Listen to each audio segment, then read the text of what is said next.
The following is a presentation of the Eagles Sports Network. All right. First, I want to say thank you for everyone for coming out, spend the day with us, spend the evening with us.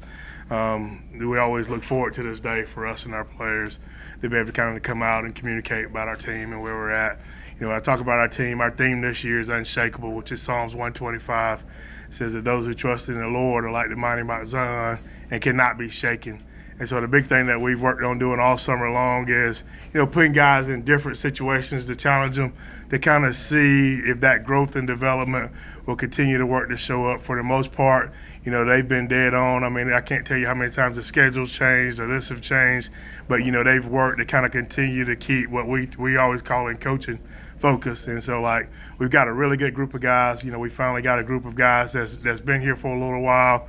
I think the biggest thing that sticks out to me is the competitive nature of everything that we've been able to do this summer.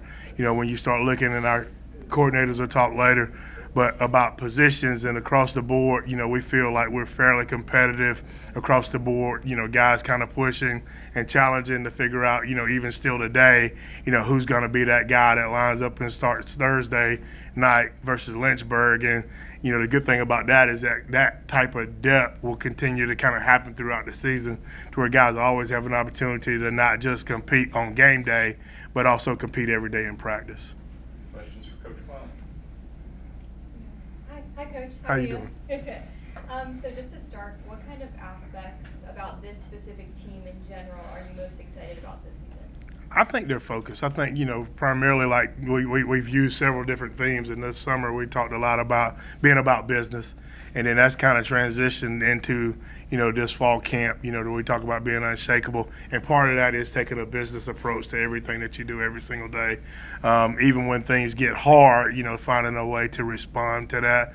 I think these guys have done a great job of responding to the different situations they've encountered. Coming off of last season, what are some key points that you're hoping to address in terms of your all's performance, what you're all doing on the field?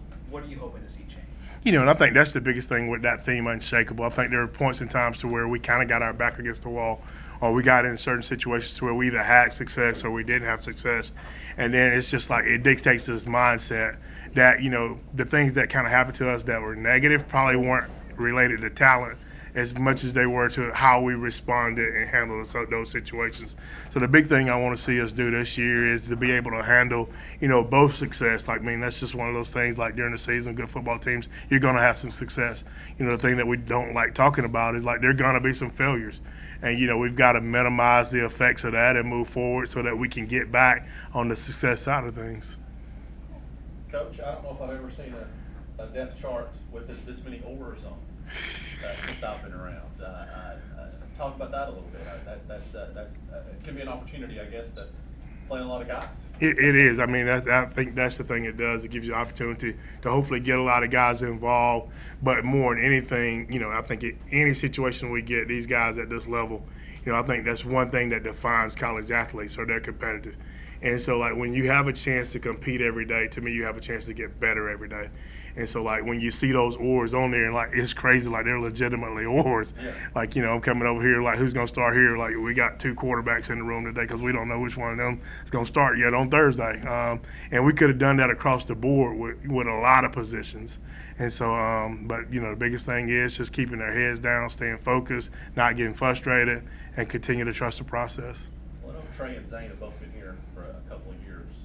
How important is that to have those guys lead your offense here that have actually been part of the program here for the last year or two? I think that's something that, we haven't had in the last couple of years, of guys that's been here that really kind of understand just not what we do, but who we are.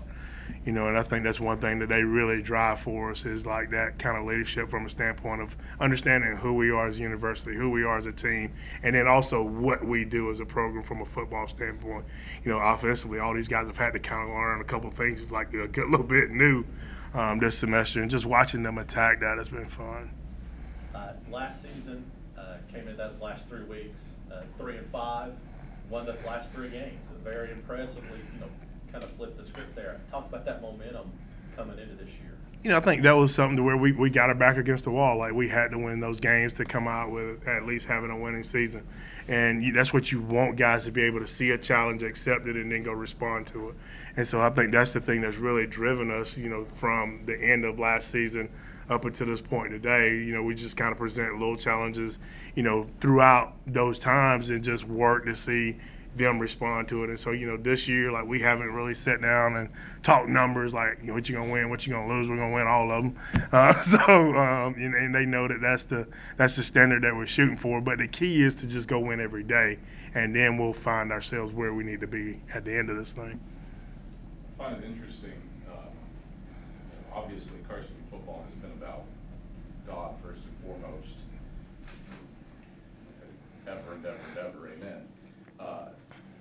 You've brought in the championship trophies to the KSAC after they were sporadic. There were some national titles that were outside the bookstore. There were some SAC titles that were just randomly throughout the basketball gym. What kind of difference has that made, having those reminders that this is what Carson-Newman football can be in their home football building? I had to give Coach Zimmerman credit for that. I was actually out of town, and we had like a big recruiting weekend coming up, and so he figured that out and got him in the building. I walked in that day, I'm like, man, this is awesome. It was just a great reminder, because like when you see it all there, on 3 tables together, like, it's a great reminder of what the history of this place is, especially for some guys that haven't seen that or don't know that or haven't experienced that yet. But I think that's a great question to ask those guys, kind of what it means to them when they see that walking into the building. I'm just trying to make sure we don't get anything broken. Anything else for Coach Clowney? You talk about the competitive nature of this team so far, and we have 2 quarterbacks in the room, as you mentioned. Can you just talk a little bit about their individual leadership skills on and off the field? It's funny because, like, you have to have guys that have different skill sets. And so that's where we've done this leadership class with Coach Weaver throughout the spring. And it was voluntary. The guys that wanted to sign up, they could come and do it. And I think that last one, that's exactly what it talked about, like different leadership styles. And Trey, probably, he did the presentation on it, so he actually knows the animals better than I do, but it was just talked about, helping them find that balance. Like, one of them was like the shark. He's the killer. He's got to go at it all the time. And then having those guys that can mend the gap between, like, the shark and some of the other guys. And you're kind of starting to see, like, to where some guys can, a little bit more vocal. Finding some of those other guys that aren't as vocal start to work to be a little bit more vocal. If you're going to be a great leader, at some point you got to talk. And so a lot of guys aren't comfortable with that, but just seeing them kind of become more comfortable. That's where I had one of our guys that's like, man, I'll just kind of give you a cue, and just say something, just start talking. But, like, that's been a big part of us just trying to develop that part of our team, even as we talk right now. It's something that we're still working on. Anything else for Coach Clowney? Is there any particular athletes that fans at home should be keeping an eye on this season? I mean, you'll talk to a couple of them today. Major's kind of anchored the defense. He's probably one of the top returners coming back from last year. Trey and Zane are both in here at quarterback. Both have been in the program competing, have an opportunity in front of them right now. And I know the coordinators will talk about a lot of that. But, running back, we've got a stable of running backs that's coming back. A couple of them have been nicked up. But, like, you got another running back that didn't play last year. Jaden Sullins has done a great job for us, this summer. And then Tyler Curtis had a good year for us last year. He's returning. Receiver, is primarily going to be new guys. The top returner there is going to be Cade Meeks. And then offensive line-wise, like Brian Doe will probably anchor his offensive line. Defensive line, we got a ton of returners there. Guys has played a good little bit. Triplett and Edward Verdree are 2 that really kind of stick out early. Linebacker is a place to where we're going to be relatively new. The only guy coming back that's played, really any for us there is Jacob Cottle. But we've got a couple guys in there, like in that room, and they're competing. Most of our experiences in the secondary. We talked about Major. We've got Kendall Williams coming back. Jackson Ward is another guy there. Jet Jones has done a good job of working and competing, holding that position throughout the summer, that other safety spot. So we're looking forward to the season.